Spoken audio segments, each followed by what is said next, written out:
Okay. Hey, can you do me a favor? Can you give me a wet rag? And you can clean up this stuff. Hello, good afternoon, everyone, and welcome to the Heart Centered Lives event where we have Drema Drudge, writer and novelist of the book Victorine, joining us here today to read from her book. She will be reading chapter 1 and then bits and pieces of the book.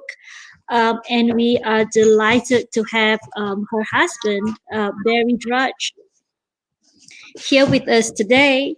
And he is also a novelist, but he plays music as well. And he had composed music specifically for Victorine. So we are delighted, we are honored to have two humongously talented individuals with us today. And please stay till the end of this broadcast because Drema actually has a couple of surprises for people who stay right till the end. So please do stay with us right till the end. And I want to say thank you. And I'm going to get off the stage and give the stage to Drema and Barry. So thank you for coming, and thank you, Drema and Barry. Thank you. Thank you. Thank you. I'm going to get out of the way. Oh, thank you, Lena. I just want to say it's so wonderful that you've given me this opportunity. And Barry's moving out of the way. He's going to prepare his guitar.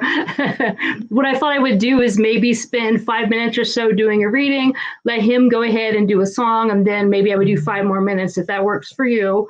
And then, as you said, at the end, don't let me forget that we have a offer for people who are interested in, I love the book. I enjoyed writing the book. I appreciate, I support the book, but this man is like music crazy too. He's wonderful. So we are so excited. And again, I'm going to get out of the screen and give the screen to you. Well, jump in anytime you want. Okay. Okay. Thanks, Selena. Okay. So this is from my novel, Victorine. It's out by Fleur-de-Lis Press, and maybe something you would want to know about it if you haven't heard about it, if you didn't join Lena and I the last time. So this novel is about Victorine Meurant, and she was Edouard Manet's favorite model, and she modeled for him in the mid-1800s.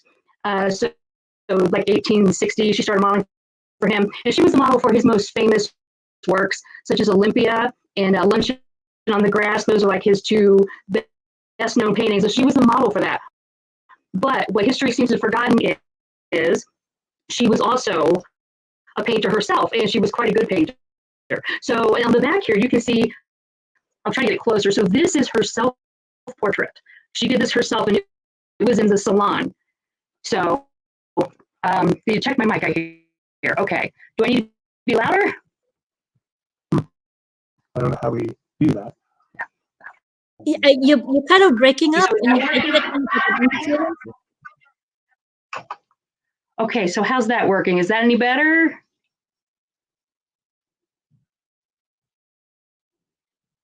Okay, is that good? Okay, great, awesome.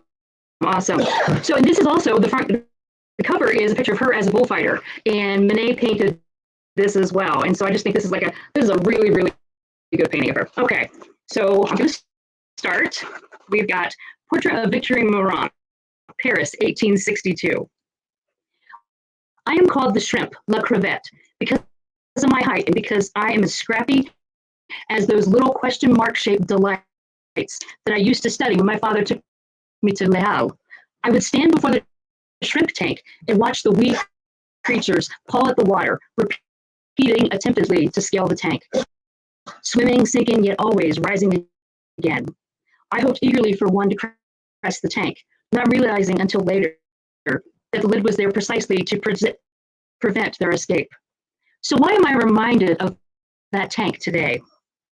Today, while I'm giving a guitar lesson in my father's lithography shop, the gifted yet controversial painter Edouard Manet enters. He gives me the nod. I cover the strings of my guitar with my hand to silence them. Mon père has mentioned Manet's recent patronage of his shop, of course, but I had never been here when the artist has come by. Monsieur Manet, this is my daughter Victorine. I believe we've met, I say. And where is it we have met, mademoiselle, he asks, wincing as he looks in the vicinity of my nose. Is this a snub? I run my hand over the swollen, crooked lump of flesh on my face. I must be mistaken. I turn away, smiling bitterly at my quick temper. Am I trying to turn up a nose such as this? Of course he doesn't recognize me.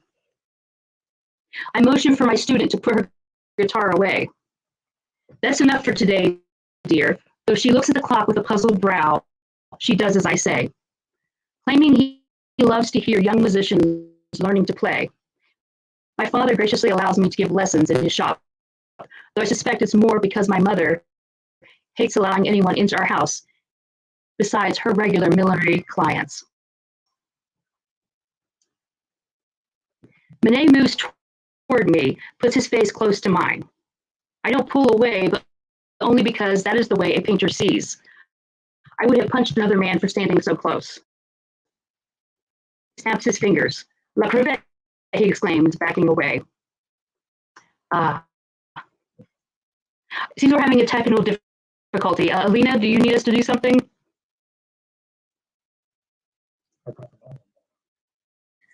I think so. I kind of hear like a interference from your side when you're reading. So it may be the Okay. mic. Can you say something right now? So you're clear right now. Sure. But when I'm so it's muted, yeah, I get that interference. So I wonder if I put the book down, maybe the book is kind of echoing back. Does that work? Can you hear me okay now? I'm going to mute myself and then try, and then we'll see if that works. Sure. Okay. Yeah. Thanks everyone for your patience. This happens. So maybe it's been Zoom and everything lately. We've had it all happen. Okay. So let's try this again, shall we? Hopefully, if I put the book down, it won't be echoing back on us. Okay. Manet moves toward me, puts his face close to mine. I don't pull away, but only because this is the way painters see. I would have punched another man for standing so close. He snaps his fingers. La crevette, he exclaims, backs away. I raise my chin to regard the posters on my father's wall. One poster is based on a painting which used to hang on the wall. Though it's beautifully done, it's a whisper compared to the vibrant painting that was once there. My father's painting of my mother and me. In it, we are seated. I am perhaps 4.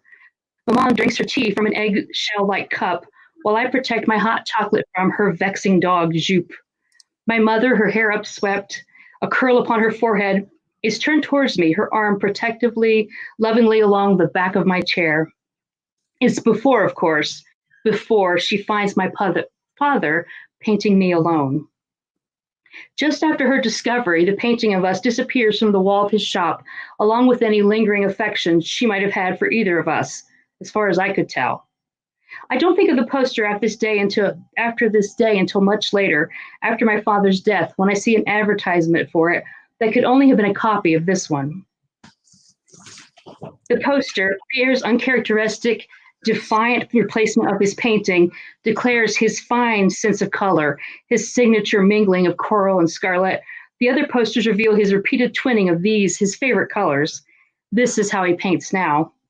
Manet grasps my hand, startling me from my ruminations with his friendly smile. It is you. I've seen you model coutures, but what has happened to your nose? I'm going to take a break now and let the incomparable Barry Drudge share some of his music with you. Barry, are you ready? I can be. Thank you all again for your patience. Okay, it's clear.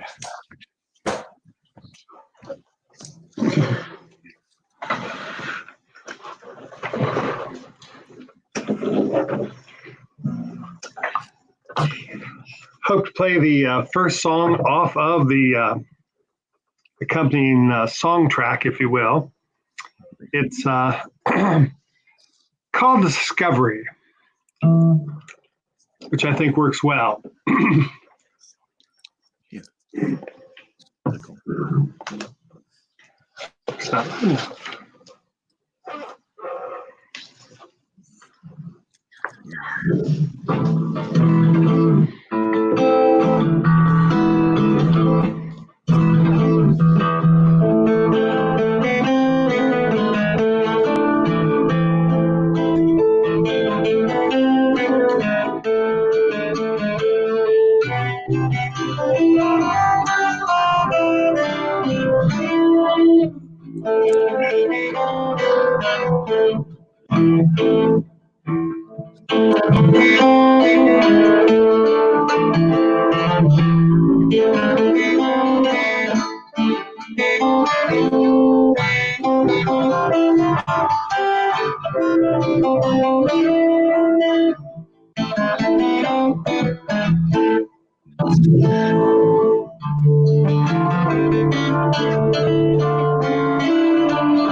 Awesome.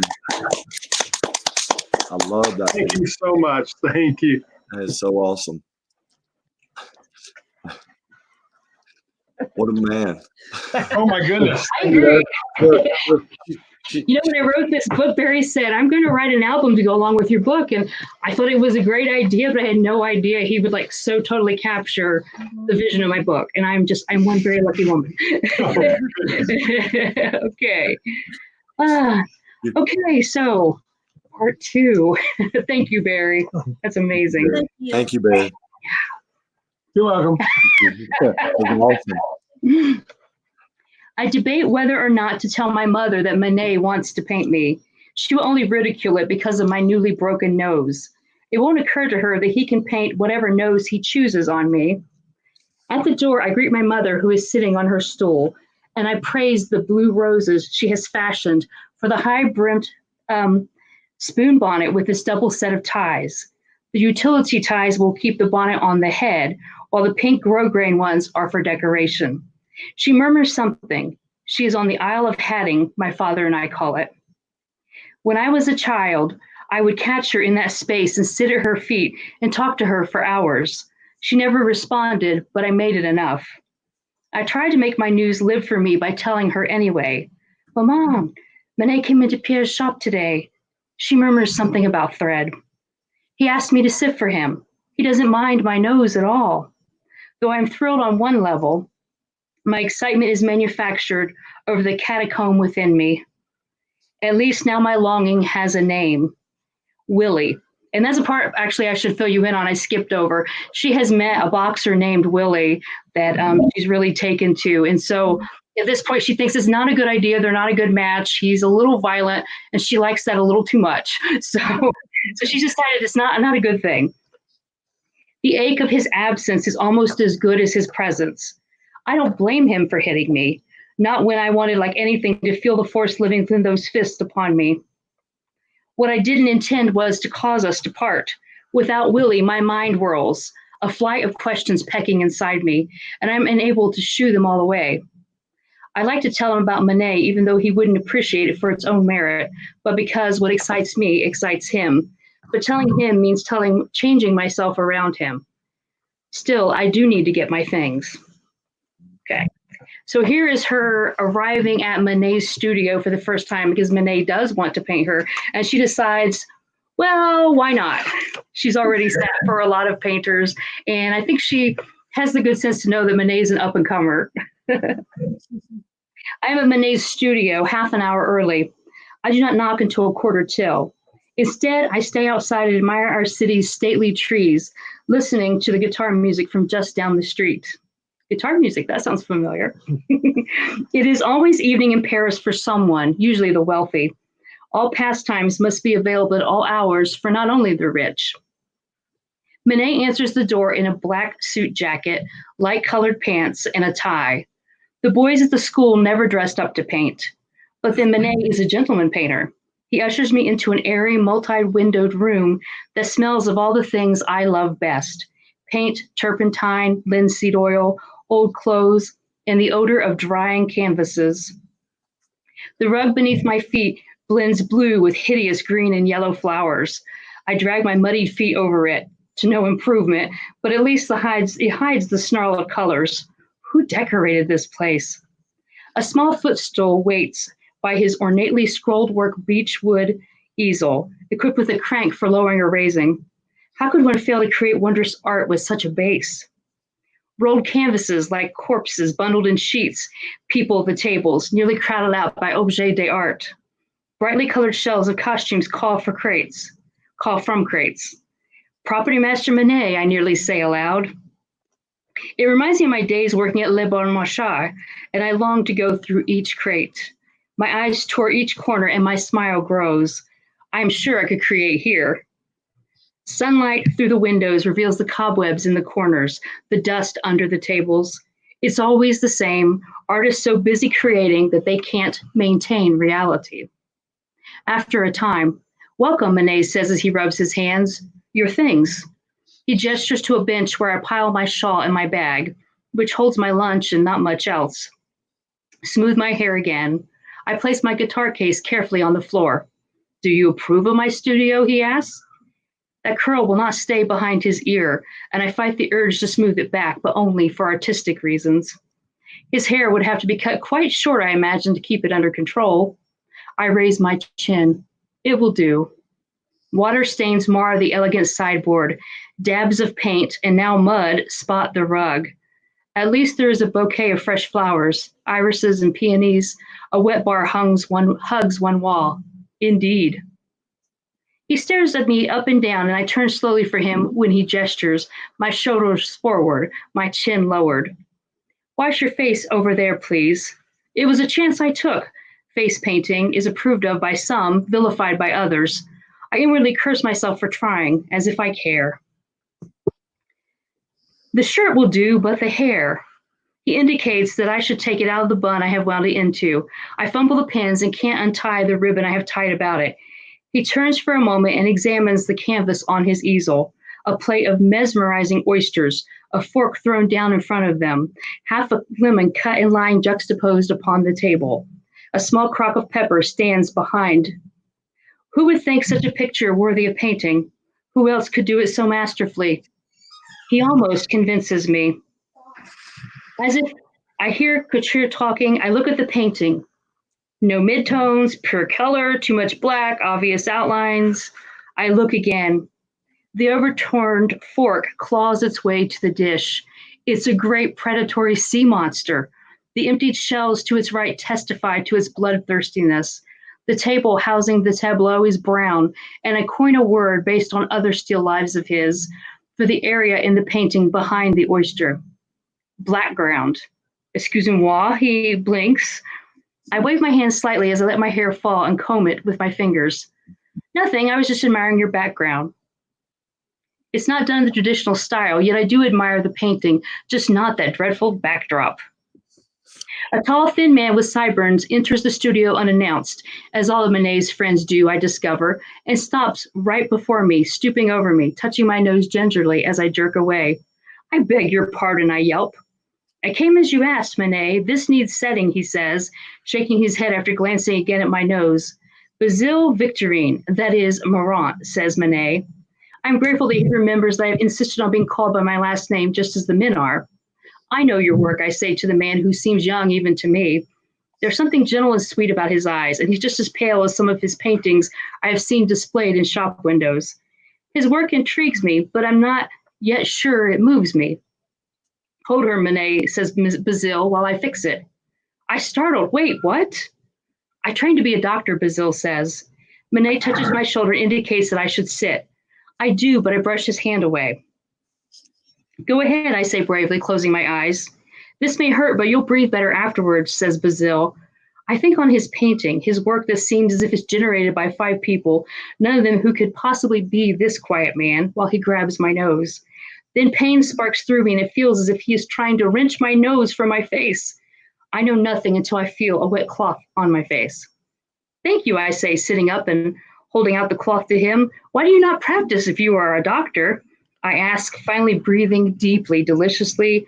The scent of paint heightens now. He grins shyly and shrugs. He failed the exam, says Manet. We all roar with laughter, but I secretly tug at my nose. Hey, Barry, it's your turn. You're up. Yeah. You may want to pay attention over to this painting, because this painting back here is actually that scene that they're painting, that first painting from. Yes, I should have said that. Thank you. Yes. Got one more song, and this is based on a painting that Manet did of her in 1873, which was one of the last paintings, where she's at the railway yard, and it's called Victorine at the Railway, and it's designed around some chords that I just really enjoyed that seem a little mysterious, a little moody, and I like it. Anyway, enjoy.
Amazing.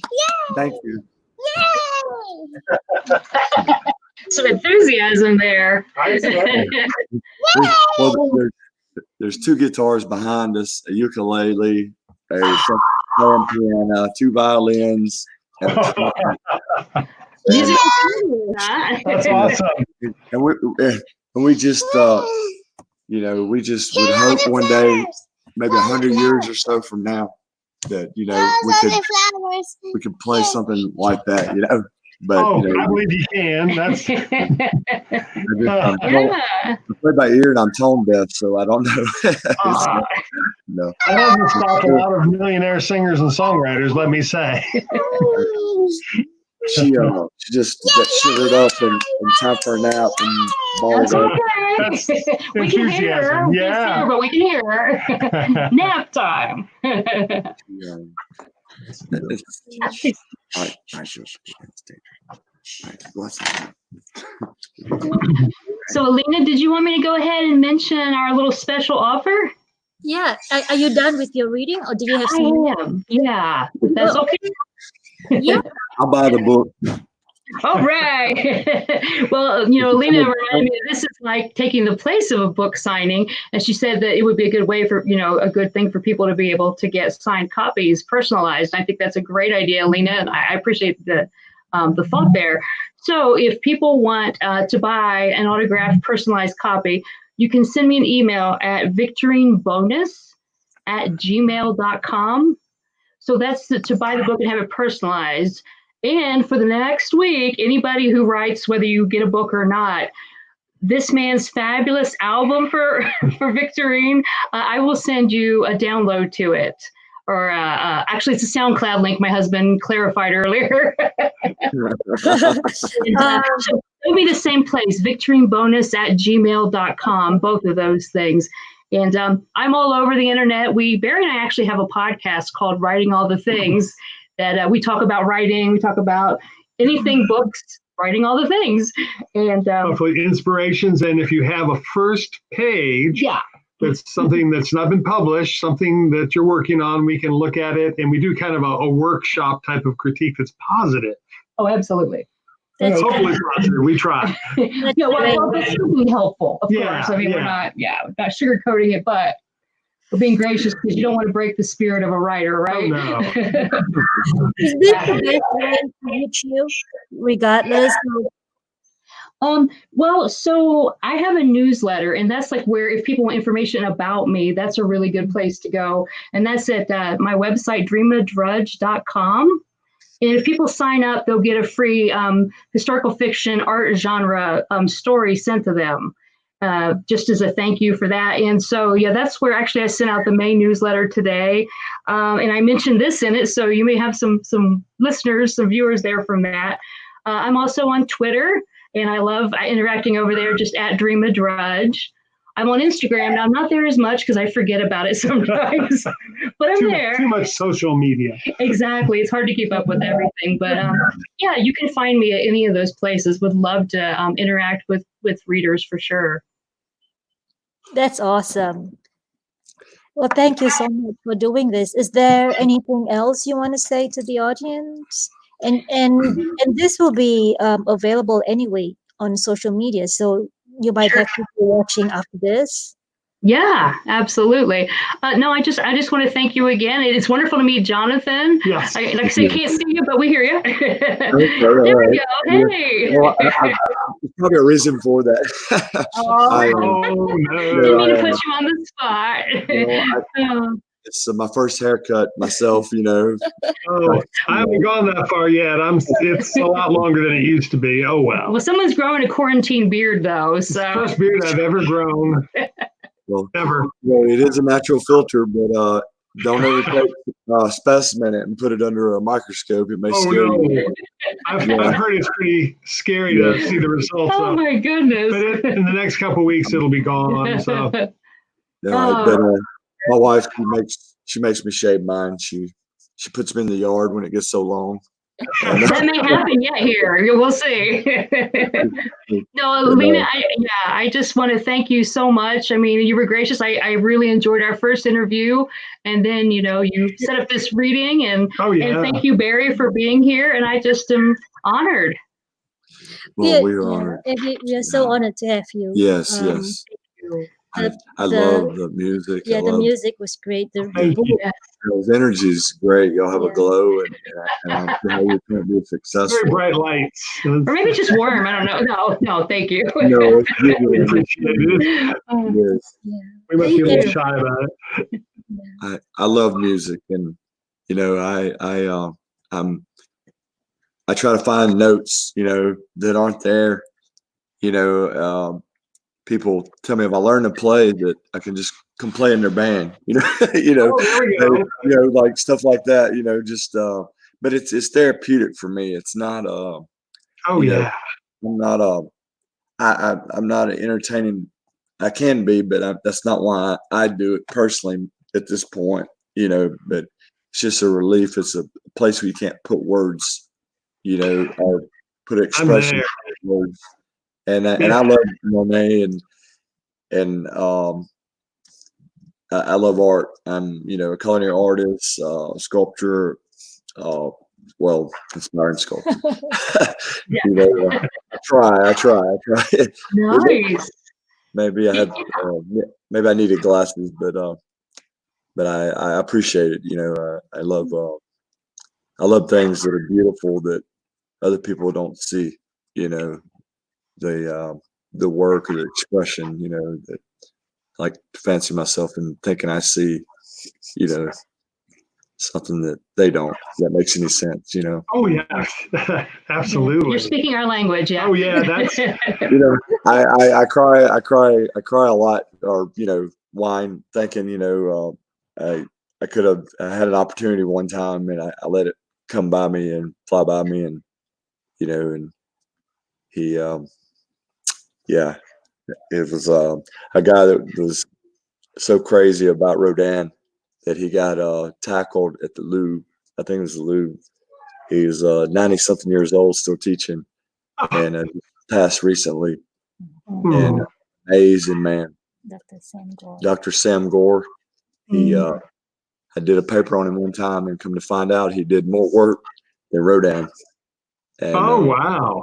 Did a lot of charity work. You know, left his fortune to a school, you know, a Christian school. Just you know, he would sculpt his whole class while they were doing their pieces. You know, in a few That's minutes. Amazing. Wow. And, yeah. But this is not about me. I mean, I'm just excited to meet you, and I can be a bit chatty. Oh no, you said something that I think that is definitely us, and that is, you know, taking things that others may not see. I mean, it's sort of like if you look at Van Gogh paintings, and he'll have like really odd shadows and colors of purples and blues, light blue, and yet once you've been tuned into that, then it's like, oh, I do see the shadows aren't gray and black; they are color reflective. So it's the same thing with music or with anything that, you know, maybe others won't get it, but they always say that if you make it, an audience will show up. Yeah. Right. Quick joke. I love to hear, and I've been working on a bathroom wall for about 5 years. It's very small, and it has many colors. But you know, I may be an inspired artist, but and I just you know how you can play with spaces and open and close them, you know, by Well, they say if you're an artist, anything can be a canvas. I know my wife called my therapist, and home when they you know, because of some ideas that I have where she just did not, you know, I didn't explain them that well, and and I'm slowly showing her, you know, that she made a good choice, you know, and through my eyes, you know, to see what I'm trying to create. That's awesome. Yeah. And remodeling her house and whatnot. But where y'all from? We live in the middle of Indiana, near Fort Wayne. Okay. I was a couple hours direct north of Indianapolis. Okay. So I would have thought New York or West Coast or, you know, Chicago. No. I was born here. She was born in New Jersey. Guilty. And then was transplanted back to her family. I should let you tell your own. Oh, we're in a small town in Pennsylvania. Oh no, that's Groundhog Day.